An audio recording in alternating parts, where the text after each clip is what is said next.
Yes, thank you. It's hard to follow that act. I wouldn't say I'm a seasoned public artist, I'd just say I'm getting into it. But to answer that last question too, I think I've applied to every call Scottsdale Public Art has issued. The bell tower, the library, the canal twice, influx twice, everything probably 9 or 10 times, and I've gotten 3 projects, so I feel pretty lucky about that. When the first one came rejected, I asked for feedback. They said, well, we're not sure your materials, how can this make a statement outdoor? Maybe try again next year. So I tried again, and I tried again, and I tried again, and I keep trying. I'm very disciplined about applying. And what's nice about that is that you get that one that then you can show some images that you've done something of that scale, and that might get you another one, and then that might get you another one, and so on. Another artist also told me, well, if you don't get it, what's stopping you from building it? You know, maybe find another space, or build it in your backyard, or build a prototype, or something you can photograph that then you can use to apply for a project to say, look, I can do this. So that was also really good advice I took from another public artist. But I'm only showing you 3 public art pieces, my only 3 public, well, no, I've done 5, but for other cities. The first 3 projects I'm showing you are what kind of led me to apply to public art. Some of you might be familiar with my practice. I work a lot with fiber materials and textiles. So that's always a challenge when you're trying to prove that you can do something outdoors. It has to be mostly temporary. This was a project I did on my own. I did it for a site, a Frank Lloyd Wright site where I was living at, that then traveled to the Festival of Contemporary Art in Mexico. And so I was able to see it in a public realm with people and participants. It was 5 houses made out of canvas that people could inhabit and walk in. And the piece could turn around and you know, be activated by the public. And so this was kind of a first taking my work out of the studio. Mostly I work in the studio, I make my own work, like I'm sewing or crocheting or embroidering or whatever. I hadn't had any fabricators just until recently.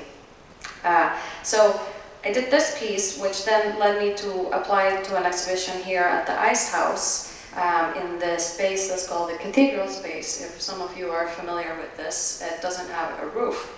So that was very intimidating to think, well, how do I hang my work? And it's fabric, and what if it rains? And what if there's a dust storm? And I decided I'm just gonna do it anyways. And so I sewed up this, it's like 40 feet, a ladder that's made out of canvas that you can't really climb, even though some people tried. And I had to beg them not to climb it because it would probably cause the whole piece to fall down. It was attached with a very strong monofilament. We didn't have a mechanical lift, which I've since learned to really appreciate. This took like really sketchy scaffolding, and I'm afraid of heights, so I begged 2 friends that are rock climbers to go up there and install a monofilament in exchange for lunch, and somehow they went for it. I don't know how, but they went for it because it was very scary.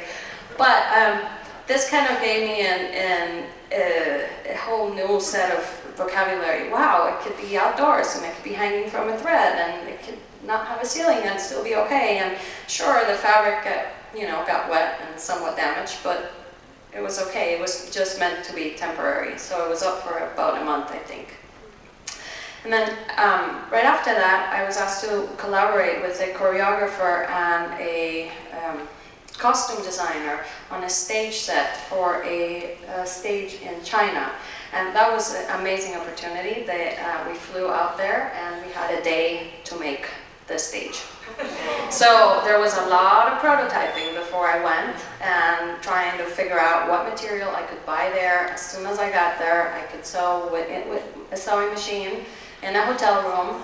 So I experimented with, and my mission was to make a nest from which the dancers would emerge out of. So for the performance, it had to be light. It had to be able to go up with a mechanical lift and a couple of people.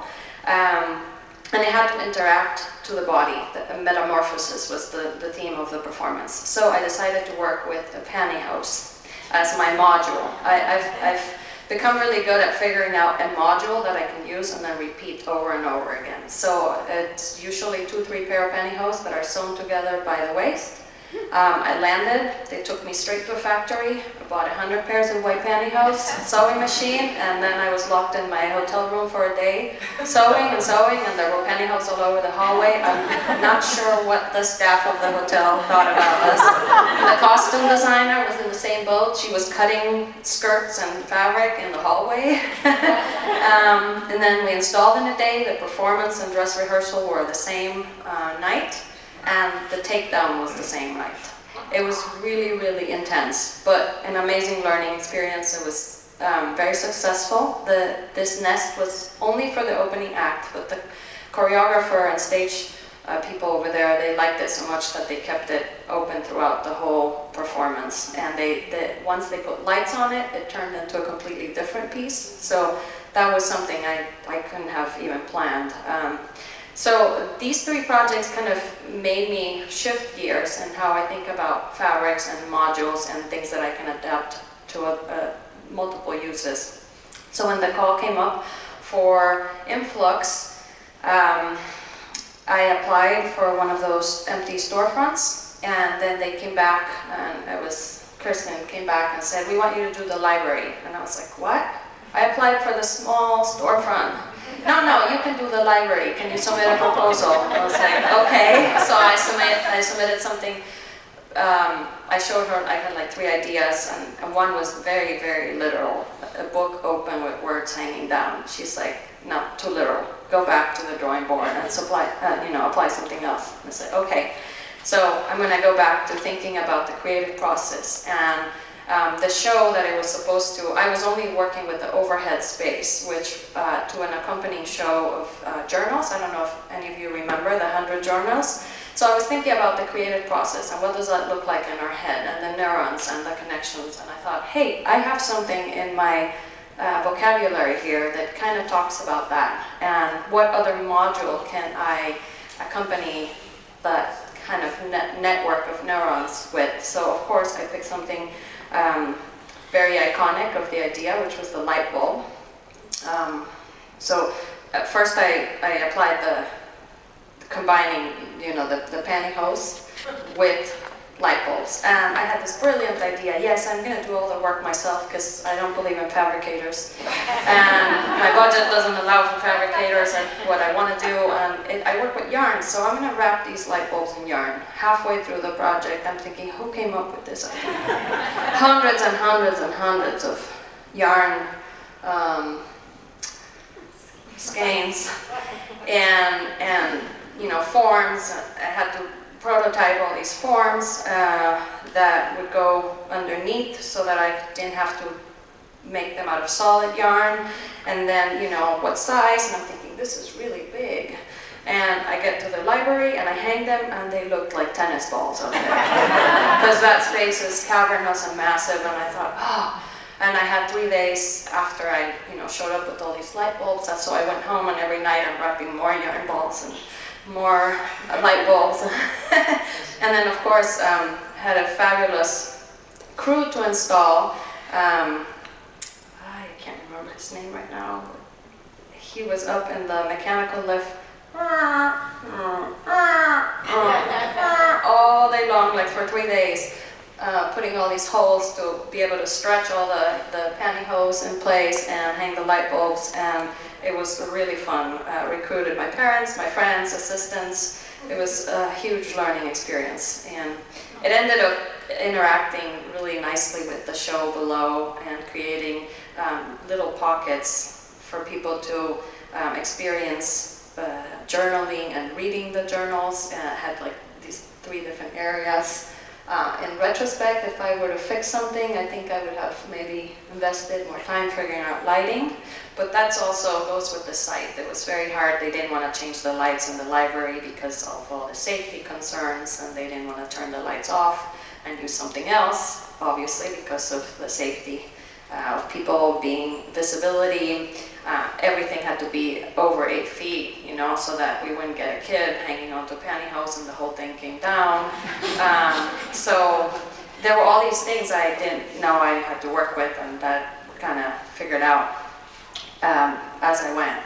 So then in that spirit, I said, oh, I want to do this piece on my own, and I was fascinated with the silo in Wisconsin where I spent the summers, and I said, I did that cavernous site, I can do this silo, I've been looking at it for years, and I'm just going to do it on my own. And so I actually figured out, I got helped to figure out these modules, which were these birds that had to be laser cut. So of course I don't know how to use AutoCAD, so I exchanged lunch for some AutoCAD and a simple bird. I usually make my things out of cardboard or paper and then have help translating it into the appropriate program. And then I learned how to babysit the machine that laser cuts, and I made all these birds, and of course they had to have a soft component, which was the yarn core. And I did this piece in the silo. It was up for a day, and yeah, I had to take it down again. But I got as close to photographs that I could show that I could do a project, another hanging project to have under my belt for when I applied for future exhibitions. So I applied again to another influx call. I normally either do a Photoshop sketch, that's kind of a combination of a photo of the site with my drawing on it, or I do just a very simple drawing. And this time I thought, okay, I'm going to go for that empty storefront again idea. And Kirsten came back and she said, oh, we have a space at the quarter. And I thought, okay, that's odd. That's the first time they had done the quarter. So I met with the lady at the quarter, and she, you know, I went in with an idea, and she was like, it has to be playful, it has to be bright, it's right by the holidays, it has to catch the eye, all these different things. And of course, I had some other idea in my head that was too political, not mall appropriate. And so I went back to the drawing board and I made this sketch, which I said, okay, this time I'm going to give myself permission to work and play. And so I wanted to create this workshop that had multiple parts that looked like the factory worker was a bird, raveling and unraveling, all these yarn balls, and it was a little bit nonsensical, but the idea that you could walk past and look in and go like, what's going on? Are they producing thing? Like what? It's like behind the scene, like you caught the factory in the middle of the act, and it was right before the holidays, so it had this kind of toy-like appearance. And that was an example of figuring out, why do I need insurance for this? It's behind glass, it's protected, nobody's on the other side, nobody will touch it. And then the lady at the mall said, well, if somebody is looking at it in front and they trip and they fall, they can sue us because they were distracted by the art. And I thought, I would not have come up with that thought process, but okay. I'll renew the insurance. And since then, I don't even ask, I just renew my insurance. But this was a fun project. I don't know if it got the visibility. People were on a mission, you know, they were ready to go shopping. So I spent quite a bit of time people watching, and most of the time they would stop for a second and keep going to the store next door. But it was kind of fun to see them trying to scratch their head and figure out, what is this doing here? And got some nice photographs too from it. And it was definitely giving myself permission to do the work play in a different way than I do in my studio. But my favorite public art project I've done was one, I applied to the canal several times, but thank God I did not get the first time I applied, because there was a series of Tyvek and paper boats that were going to go on the canal. And after I got on the canal and I saw the struggles that people were having with the current and the rain and the elements, I thought, I'm so grateful I did not get that project. Never had I been so happy to not have a project. But of course I thought, I'm not going to attack the water, I'm going to attack the airspace, right? So I make my little model, I make my little paper birds that are like this tiny size, and I photograph them and I put them on the site, and oh yeah, this is wonderful. And then I got the project and I thought, oh my God, how am I gonna make this bird now? Prototyping, I probably spent 3 months prototyping, trying to figure out what would be the material for the bird. Would it be foam, would it be plastic, metal, fabric? Am I going to do it myself? Can I do it myself? In the end, I kept going back to wood. So I developed a module, again, that could be repeated, and it could be laser cut, and it had 2 halves so that I could fold the birds and adjust their wings. But then I had to figure out the right balance so they wouldn't be all pointing down like they were diving, they were pointing up like they were flying. So I had all these holes on the wood and the fishing line, and I went to the site I don't know how many times with Andrea. Your project manager is your best friend in these projects. Anyway, she and I were dangling off the bridge, holding birds and trying to test, and people thought we were really strange. But we got finally the prototype. The final version was a very light wood, birch wood, with holes and shoelaces. And I didn't have enough studio space, so Scottsdale Public Art was kind enough to provide the livery for about a week so that we could lace them up. So I had everybody helping me lace up. Then came time for installation. And the mechanical lift we needed to rent was atrociously big, tall. I don't know, this thing, that we got one of the tallest ones that we could get for the site, because we have to go through a bunch of engineers to figure out if the weight load for the bridge was appropriate. And so we could only get the one that was 25 feet or 30 feet, and we had to run sheets of plywood on the wood so that it wouldn't affect the bridge. And we were there moving plywood and up and down on this lift, and Daniel is my hero. He attacked it. He was completely fearless, while the rest of us were shaking like that. And it was great. It definitely helped me reach new heights, literally. It was fun to install and to see it come up. It was meant to be there for, what, a month? Or 2 months? And we had the craziest windstorm. First of all, it was called migration, and I was talking about migratory patterns and looking at the canal as a fictional site where migratory birds would stop on their way, as they're doing their migrations, and the canal was their site to replenish. And also talking about migration patterns in terms of people, because Scottsdale experiences a seasonal pattern, of migration twice a year. So I kind of wanted to use that metaphorically and playfully. And so the migration went through the entire site, from the Solari Bridge to the Marshall Way Bridge, and also in the grassy areas. It was fun, and it went up a few days before the canal convergence, and then the last day of the convergence we had this crazy windstorm and rain, and the birds were just going crazy and spinning, and it was almost scary. And then a line broke, and the next day we decided to take part of it down, and then unfortunate circumstances made it so that we had to take down the ones in the other bridge, the Marshall Way Bridge. But this part was fun. I had some in the grass as well, and they moved, and I didn't anticipate people playing with them as much as they did, and so I had to go every day and readjust the nuts and bolts, and so that they wouldn't fall off. And some people ran away with them, some dogs peed on them.